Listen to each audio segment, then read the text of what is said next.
Assalamualaikum warahmatullahi wabarakatuh. Selamat pagi anak-anak. Apa kabar kalian hari ini? Semoga kita dalam keadaan sehat walafiat ya. Alhamdulillah, bertemu kembali bersama Pak Agung di Mapel PPKN.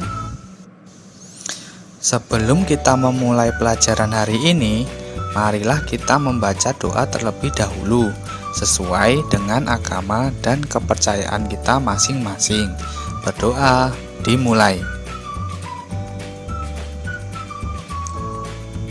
Berdoa selesai. Anak-anak sekalian, pada pertemuan kali ini kita akan mempelajari materi pada bab 5, yaitu Sumpah Pemuda dalam Bingkai Bhinneka Tunggal Ika. Adapun subbab yang akan kita bahas pada pertemuan kali ini, yaitu bagian A, arti dan makna Sumpah Pemuda dalam perjuangan kemerdekaan Republik Indonesia. Oke anak-anak, tidak perlu berlama-lama lagi, mari kita mulai pelajaran kita hari ini.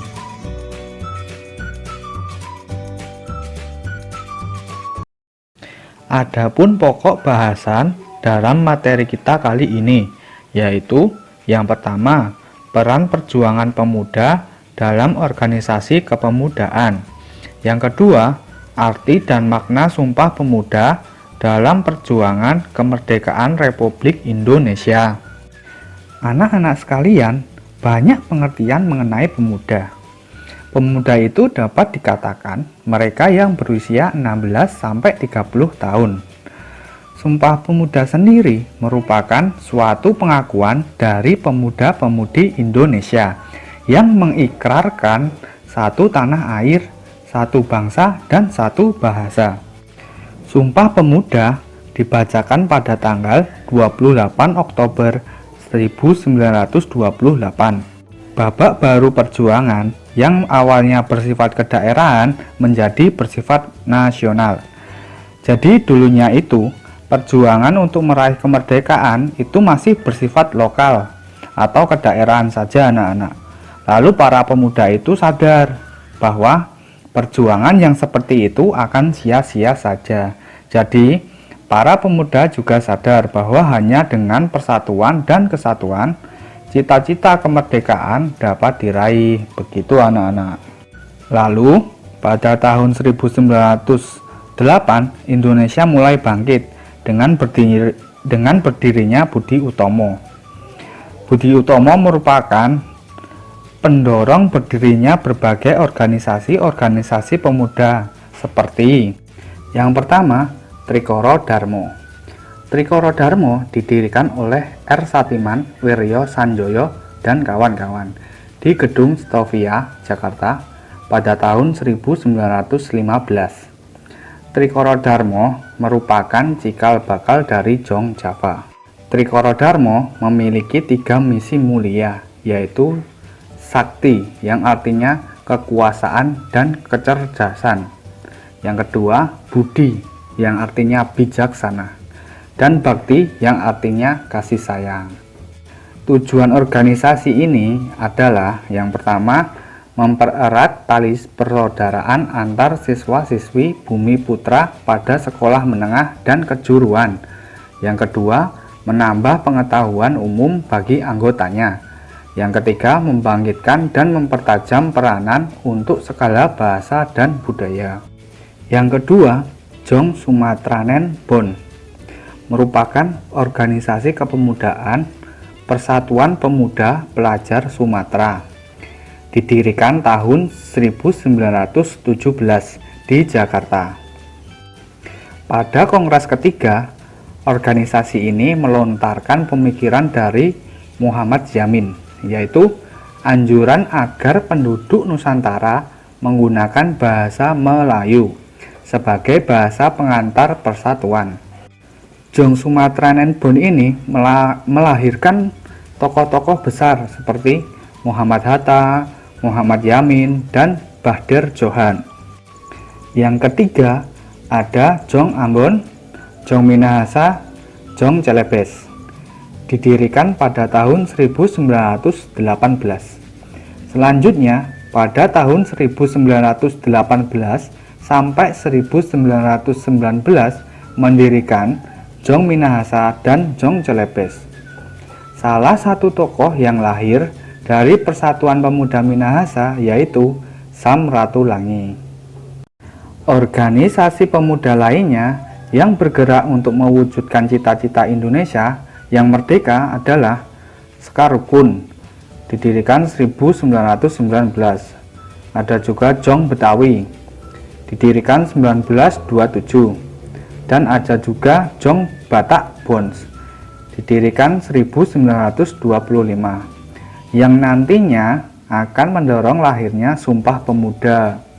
Nah, organisasi kepemudaan yang tidak berlatar belakang suku dan kedaerahan adalah Perhimpunan Indonesia. Nah, anak-anak, Perhimpunan Indonesia ini adalah satu-satunya organisasi yang tidak berlatar belakang oleh suku dan kedaerahan. Jadi ini skalanya nasional, seperti itu anak-anak. Pada tahun 1926, berbagai organisasi kepemudaan menyelenggarakan Kongres Pemuda yang pertama di Yogyakarta. Nah, kongres ini merumuskan sebagai berikut. Yang pertama, cita-cita Indonesia merdeka menjadi cita-cita semua pemuda Indonesia. Dan yang kedua, semua perkumpulan pemuda berdaya upaya menggalang persatuan organisasi pemuda dalam satu wadah. Lalu selanjutnya, Kongres Pemuda yang kedua, atau yang dikenal sebagai Kongres Pemuda 28 Oktober 1928. Dilaksanakan dalam 3 sesi di 3 tempat yang berbeda oleh penggagasnya. Rapat yang pertama pada hari Sabtu 27 Oktober 1928 diselenggarakan di Gedung Katolik Jongenlingen Bonn atau disebut KJB. Di sini membahas tentang semangat persatuan. Lalu untuk rapat yang kedua diselenggarakan pada hari Minggu 28 Oktober 1928 di Gedung OS Java Bioskop. Di situ membahas tentang masalah pendidikan. Lalu yang terakhir, rapat penutup diselenggarakan di Gedung Indonesius Klub Gebau di Jalan Keramat Raya nomor 106. Di situ Sunario menjelaskan pentingnya nasionalisme dan demokrasi selain dari gerakan kepanduan. Oke anak-anak, sampai di sini paham ya? Lalu selanjutnya kita akan masuk ke dalam pokok bahasan yang kedua anak-anak, yaitu arti dan makna Sumpah Pemuda dalam perjuangan kemerdekaan Republik Indonesia. Arti dan makna Sumpah Pemuda dalam perjuangan kemerdekaan Republik Indonesia terdapat 3 poin pokok di dalamnya. Yang pertama, kami putra dan putri Indonesia mengaku bertumpah darah satu, tanah Indonesia. Kalimat tersebut artinya tanah Indonesia itu adalah seluruh wilayah Indonesia, baik di darat maupun di lautan.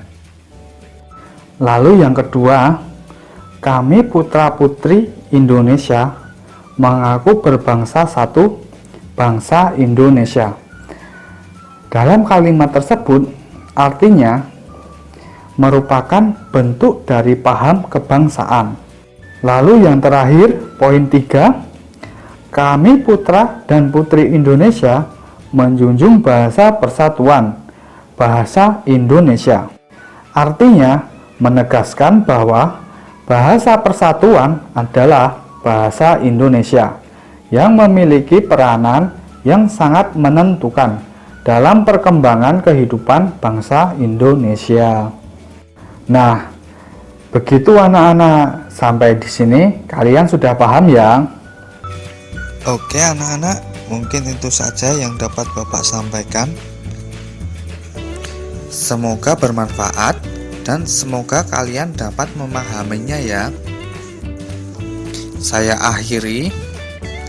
Assalamualaikum warahmatullahi wabarakatuh.